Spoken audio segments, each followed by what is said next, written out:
Ibinulgar sa Senado kanina ni dating Makati Vice Mayor Ernesto Mercado ang mga umano'y bank accounts at property ni Vice President Jejomar Binay na hindi nasilip ng Anti-Money Laundering Council. Mula sa Senado, itong balita ni Brian De Paz live.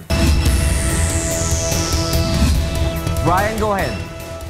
Yes, Attorney Reggie, magandang gabi. At ito na nga yung maituturing natin na ika-21 o pang-siyam na buwan na Senate probe ukol sa Makati City Hall 2 parking building. At kanina, hiniling mismo ni dating Makati Vice Mayor Ernesto Mercado sa Anti-Money Laundering Council na imbestigahan pa itong mga sinasabing umano'y iba pang bank accounts ni Vice President Binay. At narito yung kanyang pahayag.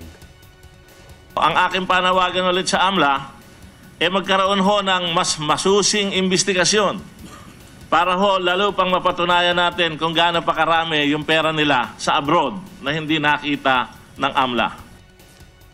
Yan yung naging pahayag kanina ni dating Makati Vice Mayor Ernesto Mercado sa Senado. Ayon kay Mercado, may bank account si Vice Presidente Jejomar Binay sa Citibank Hong Kong account, ngunit naka-care of kay Edovigues Ebeng Baloloy noong March 1996, 1994 at 1998. Bukod pa umano rito ang nasa Hong Kong and Shanghai Banking Corporation. Wala din po ulit sa salin yan ng ating kagalang-galang na Vice Presidente. Inihayag rin ni Mercado na lahat ng transaksyon sa bangko ay iniuulat nila ni Baloloy at Jerry Limlingan kay Binay. Si Jerry Limlingan at Ebeng Baloloy ang pinakamalapit na tao kay VP Binay. Pero noong isang araw, ang sinasabi na ng mga Binay, hindi na malapit na kaibigan.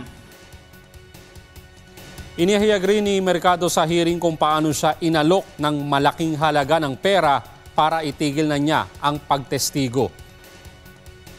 Ang dami huntok sa sir Bibigyan ka na lang ng malaking pera, umalis ka na lang.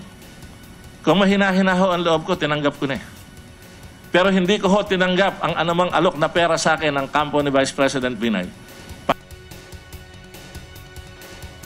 Samantala, nanindigan naman ang kampo ng pangalawang Pangulo na lilima lang ang bank accounts nito taliwas sa mga akusasyon ni Mercado.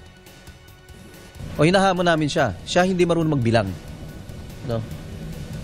Kasi sabi niya, 19 daw yun. We maintain the bank accounts of the Vice President is only 5. 5 lang yan. Ngayon sinasabi niya, ewan ko, baka yun yung mga joint. Kanina humarap na rin sa Senado ang ilang resource person na sinasabing malapit kay Vice President Binay at nangako na makikipagtulungan. Samantala pinabulaan na naman kanina ni Marita Limlingan, ang President at Chairman ng Regina Capital and Development Corporation, ang mga akusasyon na nagagamit ang kanilang kumpanya para sa cover-up transaction kaugnay sa BSP Alpha Land deal kung saan tumatanggap umano ng 5% kickback si Binay. Attorney Reggie, pinababalik pa sa susunod na pagdinig itong mga nasabing resource person upang marinig naman yung kanilang panig ukol pa rin sa issue. Attorney? Maraming salamat, Brian De Paz. Nag-uulat ng live mula sa Senado.